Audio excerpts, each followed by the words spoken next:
আসসালামু আলাইকুম, কি অবস্থা সবার? আমি ইয়াসিন আরাফাত, আপনাদেরকে আমার নতুন আরেকটি ব্লগে জানাই স্বাগত। তো আজকে চলে যাচ্ছি আমি ঢাকা, কারণ দীর্ঘ 3 মাস ছুটিতে বাড়িতে আসার পর ভাই আজকে চলে যাচ্ছে, কারণ ভাইয়ের ছুটি শেষ। তো আম্মু ভাইয়াকে বিদায় দিচ্ছে আর অনেক কান্নাকাটি করতেছে। তো আম্মুদেরকে বিদায় দিয়ে আমরা উঠে পড়লাম গাড়িতে আসছে আমার সাথে আমার আপুর জামাই এবং কি ওই পাশে আমার ভাইয়ের বন্ধু, আর সামনে ভাইয়া বসছে। ভাইয়ের মনটা অনেক খারাপ, কারণ দীর্ঘদিন বাড়িতে থাকার পর আজকে চলে যাইতেছে, আর ড্রাইভিং করতেছে মেজু ভাইয়া। তো এটা হচ্ছে আমাদের চৌমুনি চৌরাস্তা বাজার, তারপর চলে যাচ্ছি আমরা ঢাকাতে। তো ঢাকাতে এসে প্রথমেই ভাইয়া বলতেছে যে কেনাকাটা করবে, কারণ আমাদের হাতে টাইম খুবই কম। তো সামনে দিয়ে ভাইয়া হাঁটতেছে, এটা সবাই চিনবেন আশা করি। এটা হচ্ছে ঢাকা মিরপুর 1 সনি হলের সামনে দিয়ে আমরা চলে যাচ্ছি। যাবো আজকে আমাদের গন্তব্য হচ্ছে মুক্ত বাংলা শপিং হল। এখান থেকে কিছু কেনাকাটা করব, ভাইয়া জুতো নিবে। তো আমরা আস্তে আস্তে চলে যাচ্ছি। তো এখানে বিভিন্ন প্রোডাক্টগুলো আছে, বাইরে কম দাম আছে, আপনারা যারা নিতে চান এখান থেকে নিতে পারবেন। তো ভাইয়া চলে যাচ্ছে মার্কেটের ভিতরে, তো আমিও ভাইয়াদের পিছনে যাইতেছি। তো এখানে আসার পর আমার বোনের জামার হাতে আমি ব্যাগটা ধরিয়ে দিচ্ছি, মুরব্বী মানুষ, ওনাকে বলতেছি ভাই আপনি ব্যাগটা রাখেন আর আমি ভিডিও করতেছি। তো প্রথমে আমরা একটা জুতা দোকানে ঢুকলাম, দেখি এখানে ভাইয়ের জুতা পছন্দ হয় কিনা। তো আসলে সবসময় মুরব্বীদেরকে সামনে দিতে হয়, আমি ছোট মানুষ, আমি পিছনেই থাকি। তো ভাইয়ের দেন দেখতেছে জুতা পছন্দ হয় কিনা, এখানে বিভিন্ন রকমের জুতা আছে। তো ভাইয়া এক জোড়া হাতে নিয়ে দেখতেছে যে জুতাটা পছন্দ হয় কিনা। তো আমি ভাইয়াকে বলতেছি এটা সাদা জুতা, এটা আপনাকে মানাবে না।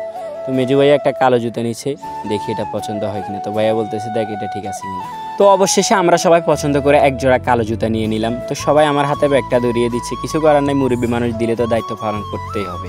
তো এখানে আমার বোনের জামাকে খুবই হতাশ লাগতেছে, কারণ ভাইয়া এক জোড়া জুতা পছন্দ করছিল। তো জুতা আমার পছন্দ হয় না, এই জন্য আমি ভাইয়াকে নিতে দিইনি। তো এখানে চলে আসলো আমাদের আরও একটি বড় ভাই।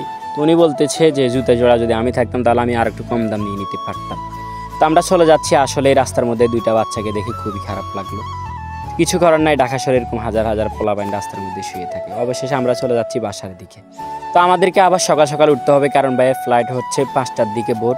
তো আমরা চলে যাচ্ছি ভাইয়াকে নিয়ে গন্তব্যস্থান এয়ারপোর্ট। তো আমরা যে সময়টাতে যাইতেছি ওই সময়টাতে ঢাকা শহরে একবারে নীরব একটা গলি দিয়ে আমরা যাইতেছি, একবারে কেউ নেই, পুরো ঢাকা শহর নীরব। ওই সময়টাতে আমরা যাইতেছি। তো চলে আসছি আমরা হোটেলে, কারণ ভাইয়াকে খেয়ে নিতে হবে।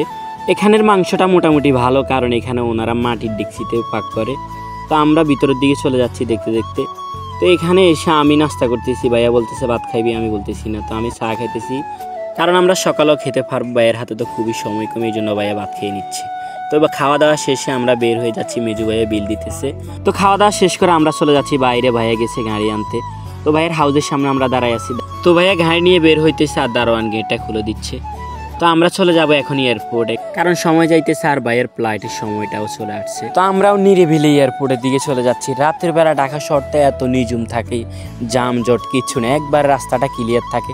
যদি দিনের বেলা এরকম হতো তাহলে খুবই সাধারণ মানুষের জন্য উপকার হতো। তো এয়ারপোর্টে চলে আসছি আমরা দেখতে দেখতে। এয়ারপোর্টে ভাইয়া ফ্লাইওভারের উপর দিয়ে দ্বিতীয় তলায় চলে যাচ্ছে। তো কিছুক্ষণ পর আমরা বিদায় দিয়ে দিব ভাইয়াকে। আসলে বিদায় শব্দটা কত কঠিন, এটা প্রিয় মানুষগুলোকে যখন এয়ারপোর্টে বিদায় দেওয়া হয় তখনই বোঝা যায়। তো এখানে এসে ভাইয়া সাইড করে গাড়ি পার্কিং করার জন্য জায়গা খুঁজতেছে। তো আসার পর ভাইয়া কাগজপত্র সব চেকিং করতেছে যে সব ঠিক আছে কিনা। তো আমরা দেখতে পাচ্ছি সব ওকে আছে, আলহামদুলিল্লাহ। তো এখান থেকে দৈনন্দিন হাজার হাজার প্রবাসী যারা দেশের মায়া ত্যাগ করে বিদেশের মাটিতে চলে যায় পরিবারের জন্য এবং দেশের জন্য কিছু করবে। তো অবশেষে ভাইয়া আমাদের থেকে বিদায় নিয়ে ভিতরের দিকে চলে যাচ্ছে। তো এখানে একজন কর্মকর্তা ভাইয়ের কাগজপত্র চেক করতেছে যে সব ঠিক আছে কিনা, তারপরে ভাইয়াকে ভিতরে ঢুকতে দিবে। তো ভাইয়াকে বিদায় দিয়ে মনটা ভীষণ খারাপ। তো সবাই আমার ভাইয়ের জন্য দোয়া করবেন, আল্লাহ তাআলা যেন আমার ভাইকে প্রবাসের মাটিতে ভালো রাখে। তো আজকের ভিডিওটাই পর্যন্ত, সবাই সুস্থ থাকবেন, ভালো থাকবেন। আসসালামু আলাইকুম, দেখা হবে নতুন কোনো ব্লগে।